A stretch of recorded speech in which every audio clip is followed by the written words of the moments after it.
Shama akkam jirtu hordoftoota fi kabajamtoota kiyyaa ni jira galata rabbii isinillee baga jiraattanii mee qaamee bakka kana taa'ee haasoo tokko haasaa bakka kana taa'uu naa wayyaa ibsaallee banadhu mee asuma kana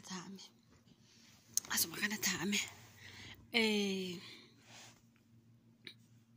amma maal seetanii haasoo babbareedduu tokko isinitti haasa'uu fi maal isinitti fakkaate bakki kun naan taane beektu dubbii masanatu hin ta'u fakkaata dhugaa rabbi yaa rabbi haala naa mijeessi akkuma bakkuma seeraan taa'e yuutuubii hojjedhu dhabee dhugaa rabbi maal isinitti fakkaate mucayyoo ka caaltuu irratti xiyyeeffattee kaateettu suni maal jettee video kukuttee fiddee jirti. Okay, video sanallee arginee jirra. Akkaataatti isaa waliin jiran jettee fidde. Haa ta'uuti margee fi caaltuun akkaataatti isaa waliin jiranii jettee fiddeetu haasoo sana gidduu keessatti caaltuun maal jettee baay'ee naaf dadhabdee jirta. baay'ee nafaana buutee baatee jirta jette bakka sanatti akka ani si jaalladhu akka na jaallattu beeka bakka jedhamu sanatti fi bakka wayii maal haasoon suni achitti akka kan mucaan sun aggeeffadhaan hun jette okay aggeeffannee jirra video kana sinii fideera qaama saalaa moo hin fiduu qaaniidha jette okay qaama saalaa hin fidiin jedhe infidiin baga dhiifte maaliif dhugaa keete qaaniidha qaama saala isaanii infidu jettee infidiin eeshi inni rakkoo hin qabu isa baga dhiifte amma ani gaaffii tokko qaba amma gaaffii kiyya een gaddaa tokkollee viidiyoo kiyya aggeeffatte ta'een beeku nu deebistee jirta okay namoonni arraabsitaa illee jette namoonni baay'een koomentiitiin arraabsuu jiran na fakkaate maali gaaffii wayisi gaaffii buletti gaaffii sana gidduutti ati naan deebifne maal jette beekta qaama saalaa sanaa yoo fide jireenya isaanii irratti rakkoodha lubbuu namaaf illee rakkoodha anaaf illee rakkoodha jette qaama saalaa sanaa ati bakkuma qaama saalaa sanaa waraabde moo guutummaa fuula isaanii waliin waraabde asitti gaaffii kiyya margee sana bichaa waraabde moo caaltuullee waraabde kuni gaaffii kiyya salammaffaati gaaffiin kiyya inni sadaffaa akkamitti waraabde caaltuuf margee waluma biratti akkanatti kan agartanii miilama kuni caaltuu kuni margee kuni immoo sii kuni immoo keemiraa nama afur muktaar isaa egaa muktaar gara bakka jaartii isaa jira isin nama sadi caaltuu margee si nama sadi isin ati isaaniin akkanatti sadan isaanii waraabde ana warrakkadhe dhugaa rabbi akkanatti waraabde moo duraan keemira mana keessa dhokfatteetu an dhuguma rabbi gaaffii gaafachuu jira maaliif akkaataa kamiin akka waraabde nu baasuu qabda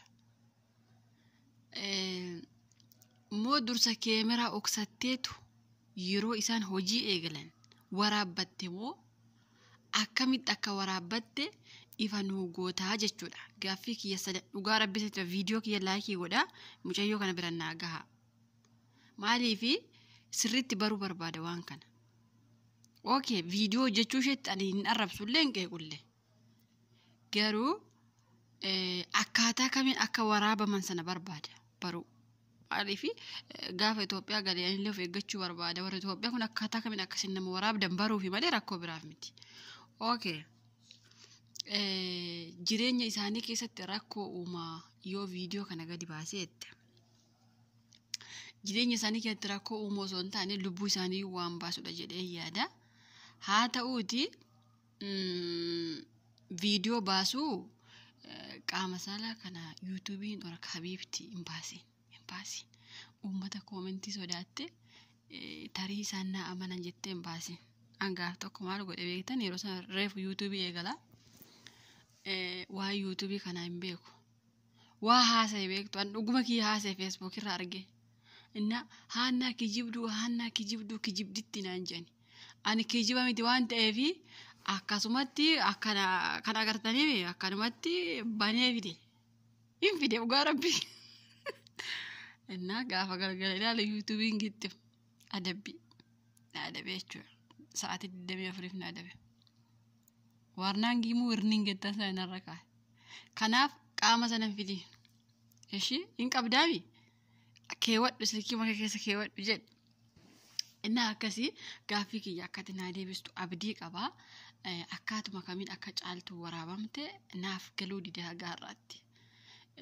Yoo gara dubbii haasoo dhugaatti yoo deebuu barbaade yoo dhuguma yoo dubbii kiyya geeffattanii osoo lafti kun fanadda'e waaqni kun walitti fanadda'e ani osooma wanti barbaade jiraate wanti fe'illee osoo ta'e caaltuun nama kana dalagdu jedhee yaadu. Osuma ija kiyyaan akkanatti argee ani caaltuudhaan jedhu nama biraadha jedheen darba malee. Maaliifi akkanumaan beekamti caaltu nama kanaa miti abadan. Dhugaa rabbi abadan waan akkasirratti waan akkanaa hojjetti jedhee yaadu. Tarii Muktaar irratti fuudhee aarii kanaaf akkas taate maal jechuu dandeessu. Haasa'amuu danda'ama. Garuu zinaarratti argamti jedhee yaadellee beeku yaadullee. Dhugaa rabbi amma qaama saalaa fiduu miti. Yoo ummaa akkaataa isinitti akkaataa isaa mee nutti nuu himaa dursa. Akkaataatti waraabbilatan sana nutti himaa malee in ulfaata. Dhugaa rabbiin ulfaata. Maaliifi caaltuu kana dhugaa rabbiin baay'ee takkishee jaalladha. Amma soo ganda ishee na gaafattanii isheef Rooza hin beeku. Ganda isheellee biyya isheellee hin beeku. Guyyaa Muktaar butirraa kaasee ishee argee achii booda seeffinaa onnee koo keessatti seef taate. Maaliifi anillee hin qaanfadhanaa agartanii as baay'ee viidiyoo hojjechuu sodaadhe. Kanaafuu caaltuu baay'ee jaalladha. Dhugaa rabbi dubartii qaanfattudha waan ta'eef. Kanaaf dhugumatti gurbaan suni margeen suni dhugumatti gargaaraa ture. Muktaarinillee wal lolaa ture sababii caaltuutti.